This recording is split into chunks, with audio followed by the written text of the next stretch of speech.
The Griffs take a tough loss to Iona tonight, 84-66. Story of the game was Deshaun Much, who went out for 30 points for the Gales tonight, and he was followed by A.J. English, who had 14 assists and 1 rebound shy of a triple-double.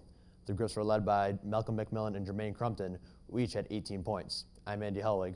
Welcome to the Kassius College Postgame Report. Coach Jim Barron, Malcolm McMillan, and Kassius Robertson are ready to go at the press conference. Let's send it back to the Kessler Center. They got upperclassmen that are really good. I mean, A.J. English is terrific. I mean, he's as good as anybody, I've seen in the league. And, I thought we did a good job on him of staying in front of him. But, 14 assists and rebounds, 9 rebounds for a guard is incredible. They had other guys step up. Munch stepped up, as a sophomore and hit some big shots. And I think that, that was a big difference maker. And we told our guys how we wanted to play against them with, staying in front, but don't help off of, the guys that were going to shoot the basketball, because that's what they can do, and they did it. And I want to thank the crowd for coming out, the people, the student body, and but you got to give Iona credit. I mean, they got guys that stepped up and made plays and made shots, and we had opportunities. We got it close, but every time we did it, we either fouled, or we didn't get a rebound, or we turned it over. You just can't do that. You can't do that against a good basketball team like Iona. But, that's why they were picked at the top early on. They're a good team. And they got, like I said, one of the best guards in the league.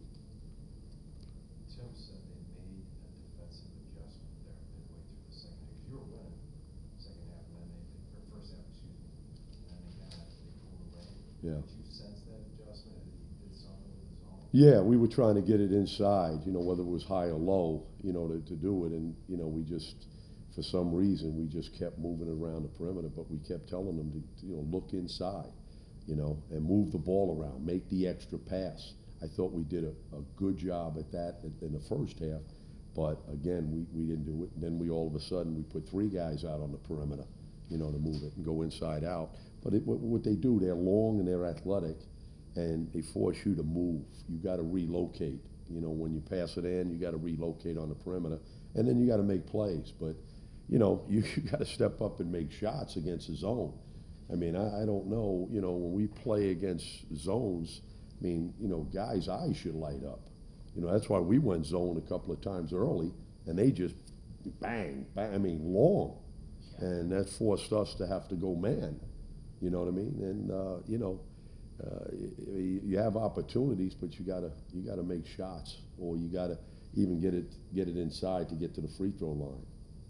Kassius did a pretty good job on English, didn't Yeah. he? Well, that was Malcolm McMillan for the most part on him. We had Malcolm McMillan on him probably, I'd say 80% of the time. Kassius played him once in a while, but I thought Malcolm did he did a real solid job. But like I said, he had 9 rebounds and 14 assists. I mean, he made other players better, and that's a sign of a great player, when he can take the pressure off and say, wait a second, I'm not shooting the ball, but I could still pass it. And having a big guard, he kind of saw over us. So, I mean, that's the, we got, like I said, we got three new guards from last year, and Jamal Weber bringing him off the bench. But, Kiefer, he's a junior college kid. Kassius has been here last year. I mean, you got to step up, and, and that's what it is. I mean, we got to keep coaching them. We got to keep coaching them. We got to keep coaching. We got to keep working at it, and hopefully we'll step up and we'll do a better job of shooting the ball. We'll do a better job of rebounding the basketball. I told our guys we needed to rebound the basketball, but they got some second shots and they got some putbacks.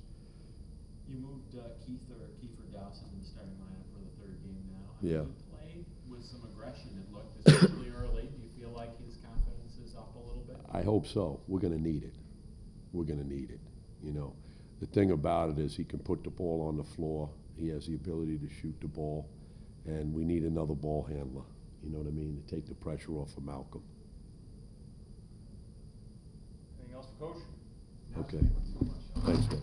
English, if someone told you before the game that he was only going to score 10 points, you got to love your Oh, you know, it was unbelievable. But like I said, you know, the other guys were just as effective watching tapes.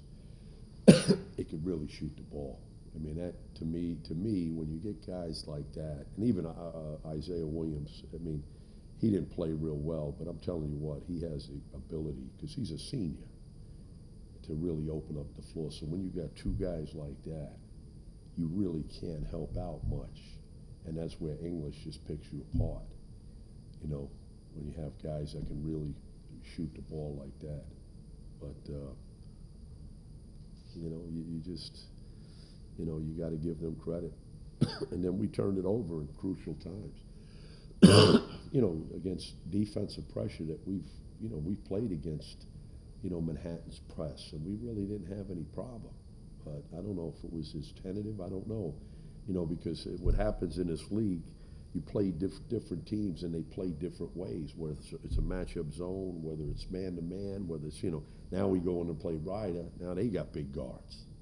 And, you know, that's a problem for us, you know, when you're playing Chris and you're playing Malcolm and you're playing, you know, because they can see over it, or they can post up, or they can pick and roll, you know, and do some things. But, you know, I think that, you know, we just got to keep working to keep getting better. I mean, any given night, anything can happen. So, I mean, each game has its own identity. But we held him to 10, like you said, but then another guy go for his career high, something like that. Yeah, that was the game plan. He's their leading scorer, so we knew if we held him and we played good, at least, you know, held everybody else to their average, then we would have won the game. But yeah, we had guys who averages, you know, 12, 13 points, get 30 points. Their ability to get the ball from a defensive end and then get into a spot where they can shoot. You're not going to catch too many teams that are going to be able to play that way. What's it like trying to prepare? What's it like in the game? How's that for you out on the court? You can't really simulate that, the speed that they play at. You don't really realize it until you get out there and actually on the floor with them guys. And it's hard to beat a team like that can really stretch the floor and shoot it like 1 through 4, like they all can shoot it from deep NBA range. As you seen Munch, he was about 3 of the 6 threes he made was probably beyond NBA range. So. In the half court, I mean, Malcolm, you had to feel pretty good. I mean, you kept English in front of you. I mean, you didn't really get to the rim much. You know, I mean, that was kind of like a big point of emphasis before the game, right? Yeah, we did a good job as a team, keeping them out of the paint, making them take some tough shots, but we didn't get the job done, so that's really don't matter. It's all bunched up there, really. I mean, there's the first three teams are kind of have a lot of wins, but after the top 3, Iona, Monmouth, and Siena. Yeah. You know, where do you guys like? Kind of what's your mindset about you know, the stretch run here? It's ours. We control our own destiny. It's about winning games. And we can't put our head down. As Coach told us in the locker room, we got to keep pushing forward, because it takes one game to turn everything around. If you win one game, everybody's feeling good, get the streak rolling. It's all about clicking at the right time. So that's a big point of emphasis, just staying together and working hard. And clicking as a team, too. Yeah. I feel like, you know, so many nights some guys are you know, on, and then we have defensive lapses, and then sometimes we're great defensive, you know, flashes, and then all of a sudden, you know, half the shot clock we're playing amazing defense, and then the last half of the shot clock, you know, something slips up. I was messing up on the defensive end. We had a big, you know, meeting in practice and emphasis in practice about keeping them out of the middle, because they love to drive and kick for threes. So a couple times I definitely, you know, failed my assignment, letting the guy get in the middle. But like as a team, you know, we just got to focus on things like that, knowing our jobs. The Griffs are back in action on Sunday. It's a 3 o'clock tip against Ryder. The game can be watched on ESPN3. For more information, head to GoGriffs.com. I'm Andy Helwig, and Go Griffs.